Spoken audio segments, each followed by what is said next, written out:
What's the biggest thing you're looking for with your team when you guys get on the court tomorrow that you just want to see some progress and you want to see something take root from the week of practice? Yeah, I think it's the same that has been the last few games. It's just the continued cohesion and continued chemistry. Our effort in terms of being conscious of how we space the floor offensively, and then how we communicate defensively are two of the biggest sticking points for us. I wanted to ask about like pace and space concept that you guys want to do, and I think what I've noticed, at least in the league, is the teams that works the best for have like bigs that can shoot. Mm-hmm. And I know Camila and Angel want to get there, but like right now they're more not quite there. So I guess like does that concept still work really well even as they're growing, or how do you think about it kind of like in the interim before they're like fully there?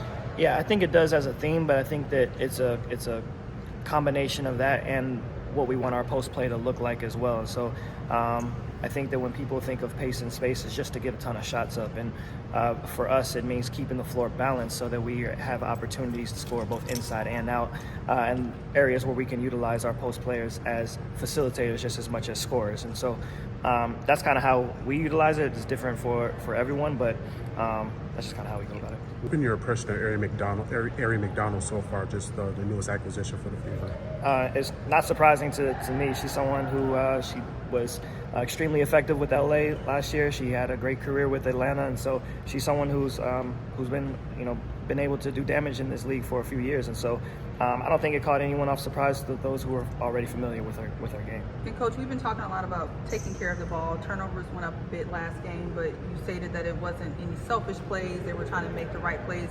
How have you kind of been talking to the team about taking care of the ball and kind of reducing those turnovers for the game tomorrow? Yeah, I think our turnovers is something that helps us on both ends. It helps limit our transition defense, and then it helps obviously getting more opportunities to score on the offensive end. So we want to value the basketball.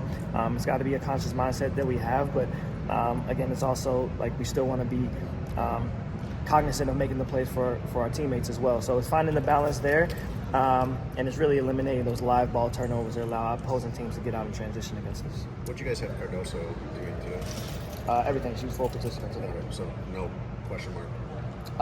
It'll be a game time, but as of now, she was full go today in practice and looked good. So tomorrow, you guys can make history as the most attended WNBA game, because the United Center is the biggest NBA arena.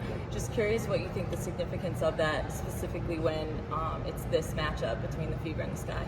Yeah, I think more than anything, it's about where the game is going and growing to, and so to have more eyes and more attention for that thirst of basketball and good basketball, I think that only helps improve our game, and to be a part of that is certainly fulfilling for myself. But I know that our staff and our team are super excited to get in front of our fans and be able to give them a product they could be proud of. And so the grand scheme of it, I think that it's huge for the league. I think that we've seen the incremental growth over the last few years, especially, and where it's continuing to grow. So I'm excited about it.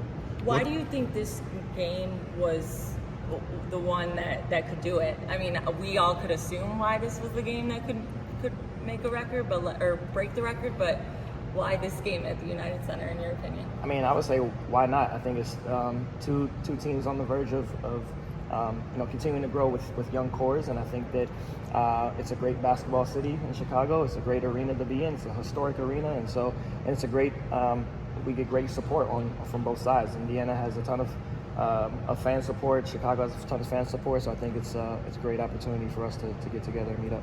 That lineup with Angel at the 5, you guys closed out with that against the Wings. Just wanted to get your thoughts on just what you like from that lineup. Yeah, I think I like the spacing that it provides, the versatility that allows us to have on both ends of the floor. We could see different looks of that with a smaller lineup, whether that's with Angel at the 5 or Mill or E-Will as well. So we'll continue to search out some things and see what works. And I think last game was just kind of a byproduct of foul trouble at times, but we saw some things that we like, so we'll see how it goes. Were you putting on a clinic for Northwestern today, or is Joe giving you pointers? Oh man, I can learn a lot from him too. Like, I mean, we're always happy to have coaches and experience in the gym that's willing to come and watch and learn. I think it speaks to a level of not just who the Northwestern staff are, but it speaks to who we're trying to be as an organization and as a staff, of just continuing to give back. And You know, I'm only here from the experience that I've been able to and the knowledge that I've been able to learn from more experienced coaches, and so I'm always glad to have them around as well. And Coach, we've seen Ariel Atkins be on an upward trajectory of being really aggressive. Is that something that she's been doing on her own? That's something that you guys have been talking about? Yeah, a combination of both. She's, I mean, who she's been the most of the year this year is who we knew we were trading for, and so, I mean, she's a proven vet in this league. She's accomplished pretty much everything there is to accomplish, and so we just want her to be comfortable being her and finding out what that is within our system. But there's a level that we got to adjust to her too, because she's that good. And so I think, you know, we've loved to see the aggression that she's put forth the last few games and want to continue to do so.